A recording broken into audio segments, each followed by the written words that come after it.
안녕하십니까. 오늘은 성도가 꿈꾸는 대한민국이라는 제목으로 말씀을 드리겠습니다. 요즘 사회 나라 분위기를 보면은 지금까지는 마음 편히 가고 싶은 데 가고 읽고 싶은 책 읽고 하고 싶은 말 눈치 보는 것 없이 하고 살았는데 이제껏 누렸던 것을 혹시 잃어버리면은 어떻게 하나 하는 두려움을 가지고 살아갑니다. 저는 그리스도인으로 성경을 통해 이 세상을 하나님이 섭리하시는 계획과 성취에 대해서 알고 있습니다. 이제까지 죄인으로 아무 소망 없이 하나님도 모르고 인생도 그 인생의 의미도 모르고 살아가는 방황하는 인생이었습니다. 이러한 제가 복음을 듣고 예수님을 만나 구원을 얻고 이제 천국의 소망을 두고 새로운 삶을 살아가고 있습니다. 날마다 성경 말씀과 성령님의 인도하심으로 예수님을 더욱 알아나가고 그 모습으로 변화되기를 소원하며 인격의 교제를 나누고 그로 인한 기쁨으로 살아갑니다. 이 땅에 살면서 주님을 더 배우고 닮는 삶을 살아야 되며 복음 전파와 교회를 세우는 일에 더욱 힘써야 하는 사명을 가지고 살지만은 지금 당장 죽어도 세상에 어떤 미련이나 아쉬움, 두려움은 없습니다.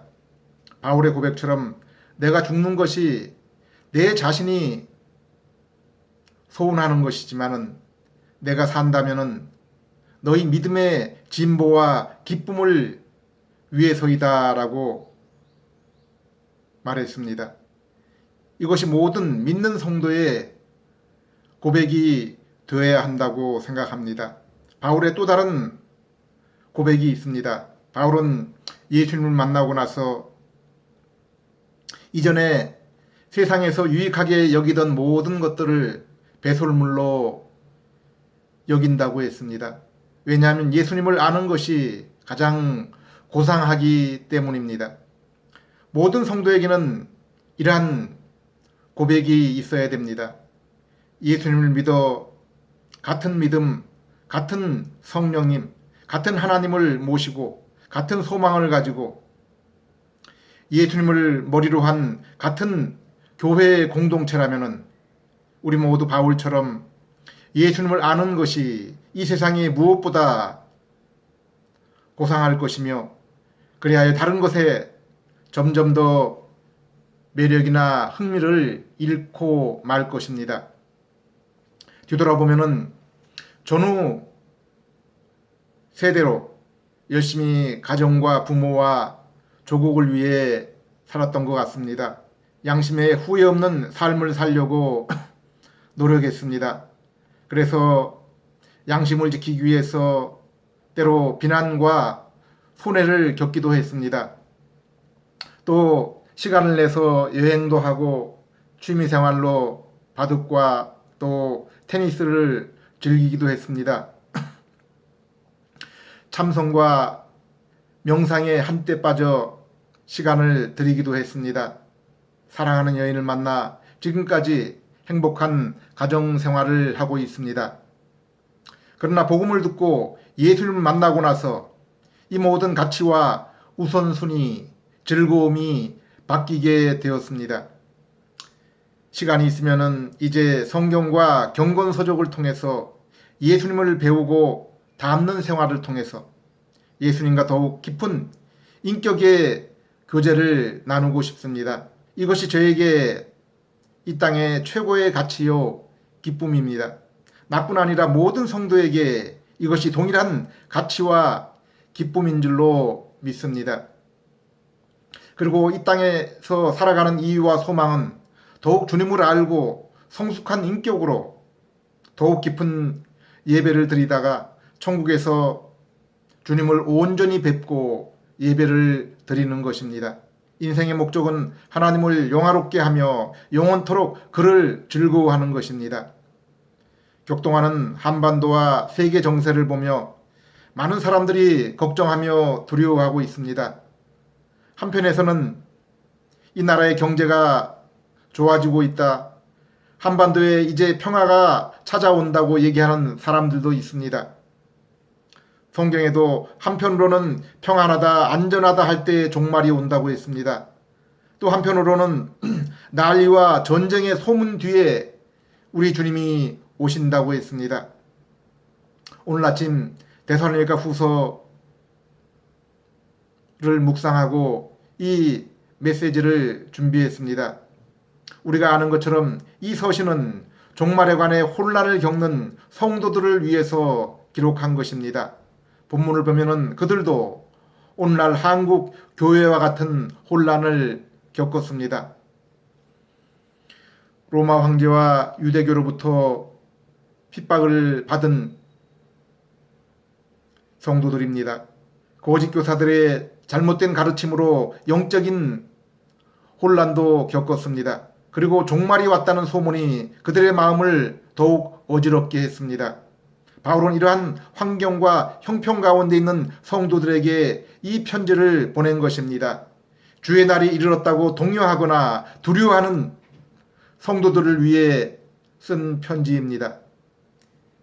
2장 1절 형제 여러분, 우리 주 예수 그리스도께서 다시 오시는 것과 우리가 그분 앞에 함께 모이는 것에 대하여 말하겠습니다. 2절 여러분은 하나님에게서 계시나 특별한 말씀을 받았거나 우리가 보냈다는 위조 편지를 가지고 있는 사람들이 주님의 날이 벌써 왔다고 하더라도 흔들리거나 두려워하지 마십시오. 바울 당시 초대 교회에서도 거짓 선지자, 거짓 교사들이 있었습니다. 그들은 거짓 계시와 가르침을 통해 종말이 임했다고 성도들의 믿음을 흔들었습니다. 요즘 전 세계는 미국을 중심으로 한 그러한 동맹과 또 중국을 중심으로 한 연합, 이 두 세력 간의 커다란 충돌을 보고 있습니다. 그리고 사람들은 그 결과가 과연 어떻게 될지를 걱정하고 있습니다. 특별히 그 가운데 그 싸움의 한복판에 우리 한반도가 끼어 있습니다. 뉴스와 인터넷에는 여러 소문과 예측, 음모론들이 쏟아져 나오고 있습니다. 저는 이러한 때 성도들의 모습은 어떻게 해야 하나를 초대교회 당시 우리와 같은 처지에 있었던 성도들에게 부탁한 바울의 교훈 속에서 그 답을 찾으려고 합니다. 2장 3절 누가 뭐라 해도 속지 마십시오.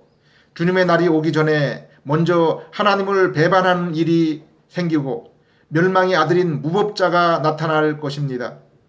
4절 그는 소위 말하는 신들과 예배 대상이 되는 모든 것을 대적하여 그 모든 것 위에 자기를 높이고 심지어 하나님의 성전에 앉아서 자기가 하나님이라고 주장할 것입니다. 마태복음 24장 15절 너희가 선지자 다니엘의 말한 바 멸망에 가증한 것이 거룩한 곳에 선 것을 보거든 잃는 자는 깨달을진저 그때 유대에 있는 자들은 산으로 도망할지어다. 이 말씀을 보면 바울이 세상과 그것의 종말을 보는 관점은 늘 하나인 것을, 한 가지 관점인 것을 알 수 있습니다. 바로 영적인 관점, 영적인 싸움입니다. 싸움이 이 세상과 육체에 대한 것이 아니라 바로 영적인 것입니다. 고린도전서 15장 32절 내가 만일 인간적인 생각으로 에베소에서 사나운 짐승들과 싸웠다면 내게 무슨 유익이 있었겠습니까? 만일 죽은 사람이 다시 살아나지 못한다면 내일 죽을 텐데 먹고 마시자 할 것입니다. 세례 요한과 예수님을 따르는 제자들 가운데도 열심당원들이 있었습니다. 마치 일제시대에 일본과 싸우는 독립군과 같은 존재들입니다. 그러나 바울은 이러한 모습을 원형극장에서 사나운 짐승과 군중을 위해 싸우는 자들, 곧 신앙과는 아무런 관계가 없는 그러한 모습이라고 했습니다. 초대교회는 안으로는 유대교회의 핍박을 받았습니다. 밖으로는 로마의 핍박도 있었습니다. 바울의 선교 여정은 선교를 위해서 쫓겨다니는 그러한 과정이라고도 볼 수가 있습니다. 그리고 그가 그 핍박 가운데 쫓겨다니면서 잠시 머문 그곳에 교회가 생겨났습니다. 초대교회 사도와 속사도시대의 교회는 이처럼 많은 핍박을 받았으며 교회의 존재까지도 위협을 받았습니다. 그러나 얼마 후 기독교가 로마의 국교가 되었습니다. 이제 로마 제국에 태어난 모든 시민은 교회의 일원이 되었습니다. 예배가 보장되고 자유롭게 마음껏 신앙생활을 할 수 있을 것 같았습니다. 그런데 어떻게 되었습니까? 소위 중세 종교 암흑 시대가 되었습니다. 여러분은 어느 환경이 기독교에 더 좋은 시대라고 생각합니까? 기독교 탄압 시대입니까? 기독교 국교 시대입니까? 하나님이 창조하신 세상과 그 속에 하나님의 형상을 입고 만물을 다스리며 하나님께 순종하며 예배의 삶을 통해서 복을 누리며 살도록 인간이 지음을 받았습니다. 그러나 하나님을 떠나 죄 가운데 사는 인간에게 성경은 이 세상의 역사에 대해서 설명하고 있습니다. 창조, 타락, 구속, 천국, 이것이 이 땅의 인류의 역사가 진행되는 방향입니다. 이것은 하나님이 정하신 것이요 인간과 세상이 결코 바꿀 수 없습니다. 성도는 성경을 통해서 이러한 역사의 진행 과정, 그 방향을 알고 있습니다. 또한 중생을 통해 영적인 눈을 뜬 성도는 성경을 통해 성도의 일생이 어떻게 진행되어 감을 알고 있습니다. 그것도 또한 하나님이 정하시고 인도하시는 것이기에 한 치의 틈이나 변화가 있을 수 없습니다. 믿는 우리는 죄와 사망과 마귀의 손에서 해방되어 벗어나서 이미 하나님 앞에 의로우며 하나님의 자녀요 성령님이 함께 하시며 천국이 눈앞에 있고 이 세상을 이긴 자들이며 날마다 죄에 대해 죽고 의에 대해 사는 예수님을 닮는 삶으로 성화되어가는 삶을 이 땅에서 하루도 빠짐없이 변하지 않고 살아갑니다. 믿음 안에서 소망 가운데 하나님을 만나 예배하며 희락과 평화와 안식을 누리며 천국을 향해 여행하는 나그네의 삶입니다. 물론 그 가정에서 고난도 있고 마음의 고민과 갈등도 있습니다. 그러나 성도에게 정해진 그 길은 결코 바뀌지 않습니다. 그 가정에 전혀 새로운 일이, 새로운 변화가 일어날 수 없습니다. 우리는 하나님이 펼쳐주신 세상에서 약속하신 그 길을 따라 걸어갑니다. 우리는 헨리 마틴, 데이비드 브레이드너, 그리고 주기철 목사님의 걸어간 발자취를 보며 어떻게 저렇게 삶을 살 수 있을까 놀라워합니다. 성경의 바울과 스데반과 제자들의 모습 또한 마찬가지입니다. 히브리서 11장에 나오는 믿음의 사람들도 이와 같습니다. 그러나 이 길은 그들만의 길이 아닙니다. 모든 그리스도인이 똑같이 걷는 오직 그 길입니다. 우리가 가진 성경, 우리가 믿는 주님은 한 분입니다. 같은 분이십니다. 우리 안에 거하시는 성령님도 같습니다. 또 하나님의 아들 왕 같은 제사장의 그 신분도 꼭 같습니다.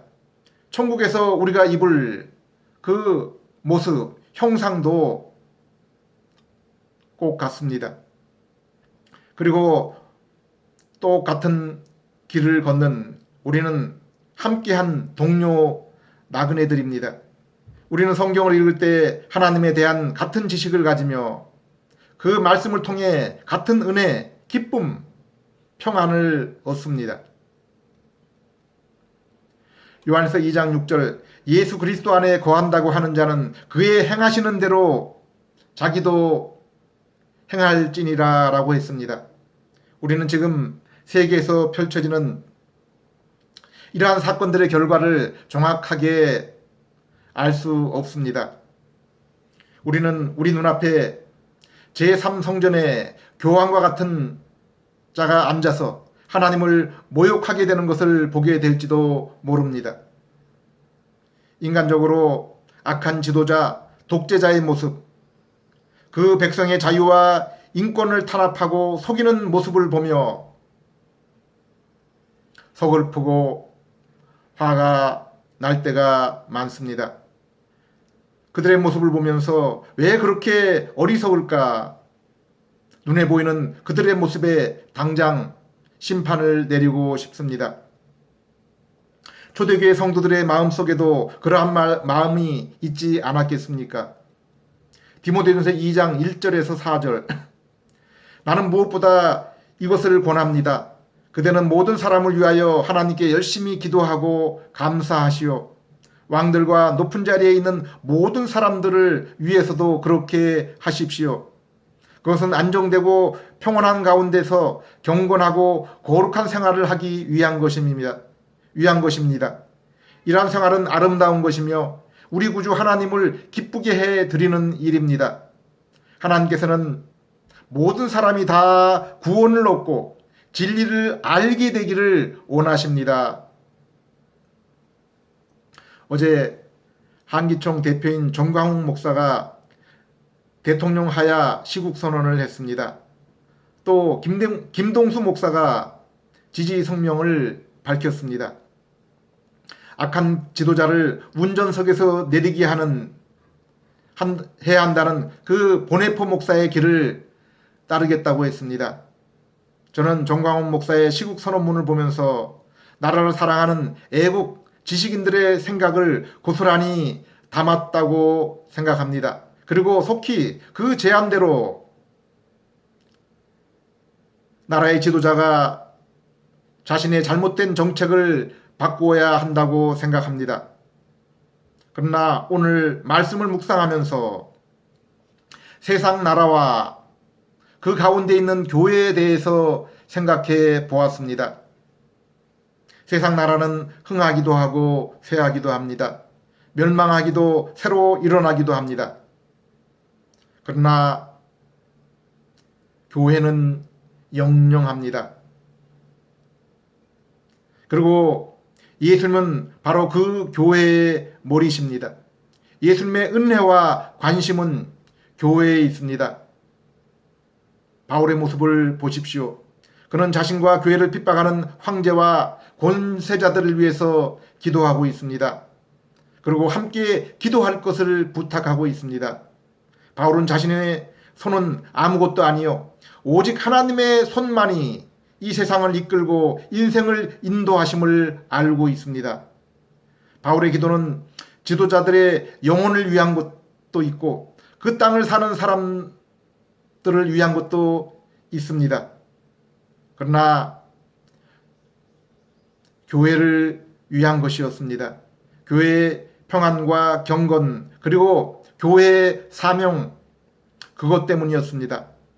타락한 세상의 주인은 마귀이고 우리 모두는 다 악한 자들입니다. 홍수에서 노아, 바벨론에서 아브라함, 소돔에서 롯, 그리고 가장 작은 민족 이스라엘. 이처럼 주님의 관심은 남은 자, 곧 교회입니다. 주님이 보여주신 기도를 따라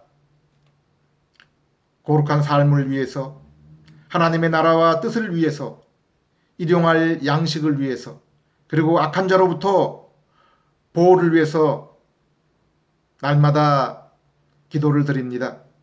그리고 이 땅의 지도자를 위해, 이 땅의 평화를 위해 기도합니다.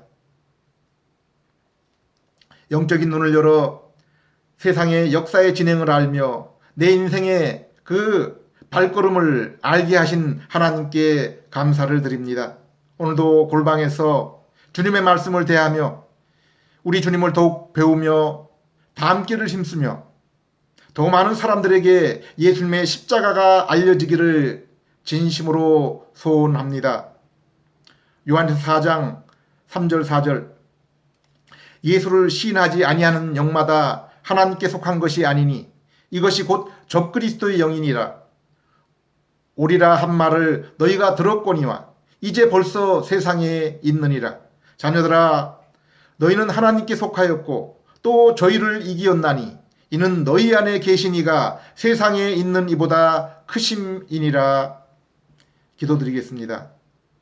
하나님 아버지, 이 혼란한 세상에 어디에서 평안을 얻습니까? 두려워하는 사람들이 어디에서 용기를 얻을 수 있습니까? 죽음의 이 절망의 늪 가운데서 어디서 소망을 얻을 수 있습니까? 길 잃은 영혼이 어디에서 참 길을 찾을 수 있습니까? 역사와 생명을 주관하시는 분은 오직 하나님이신 줄을 믿습니다. 공의와 자비의 하나님 아버지, 죄로 하나님의 형상을 잃고 방황하는 저희들의 죄를 대신해 십자가에 달리신 예수님만이 구원의 문이며 우리가 따라가야 될 참된 길인 줄을 믿습니다. 곧 예수님만이 우리에게 지혜와 의로움과 거룩함과 구원함이 되심을 믿습니다. 이 세상의 나라와 사람들 가운데 심령이 가난한 자를 찾으시는 주님, 저희는 어떤 환경이 지금 저희에게 필요한 환경인지 알지 못하나 우리 주님께서는 알고 계십니다. 바리새인의 심령이 아니라 세리의 심령으로 하나님 앞에 나와 가슴을 치는 그러한 교회가 되게 해 주시옵소서. 죄와 세상으로부터 도망치며 주님 앞에 깨어있는 거룩하고 순결한 교회 되게 해 주시옵소서. 예수님 이름으로 기도드립니다. 아멘.